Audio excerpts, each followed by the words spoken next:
She has run the London Marathon in under 3 hours and braved the jungle in a celebrity get me out of here, so it's safe to say glamour model turned fitness guru NELL MCANDREW is used to pushing herself to the limit.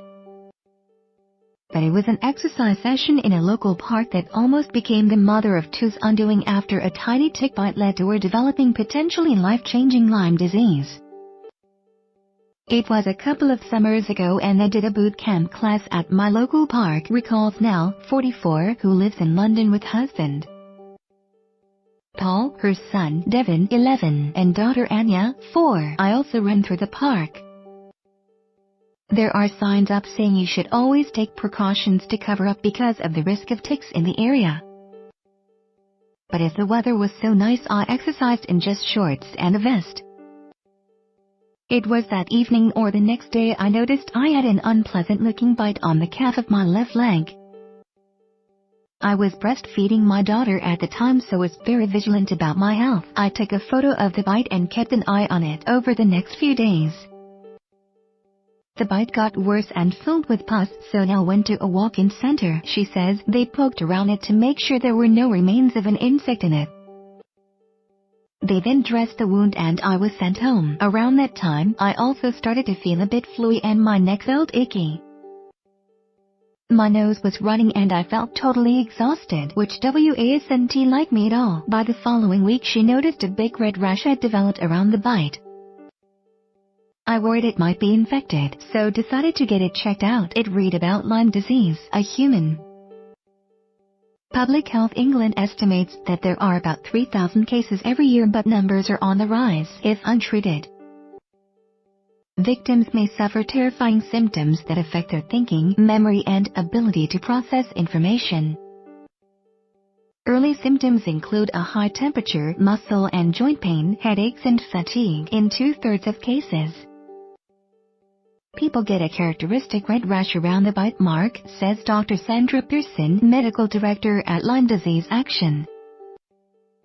After her rash developed, Nell went to another walk-in center and was diagnosed with Lyme disease. I was told I was the 4th person that day to have come in with the same thing, she recalls.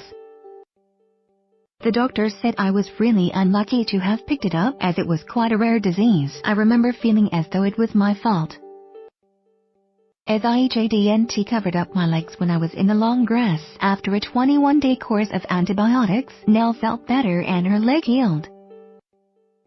In this case, early treatment sorted out the problem quickly, says Dr. Pearson. The problem with Lyme disease is misdiagnosis and late diagnosis. People may not spot they have been bitten and just feel ill. Blood tests taken after someone has been infected with Lyme disease may not pick up an infection because it takes weeks before antibodies develop.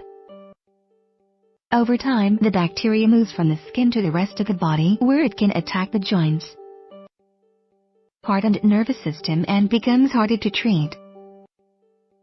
Some people suffer long-term problems such as pain and neurological symptoms. A private test that Nell took recently showed she was clear of the disease. As for exercising and running in parks in future, she says, I do my best to keep covered up, but it's very hard when the weather is warm in summer. I'm now very vigilant about checking myself and my children over if they are ever in Parkland. I'm also now more wary of where I exercise. Nell was the first person to try out a new range of health and fitness tests from Medicx. Available at medicx.com.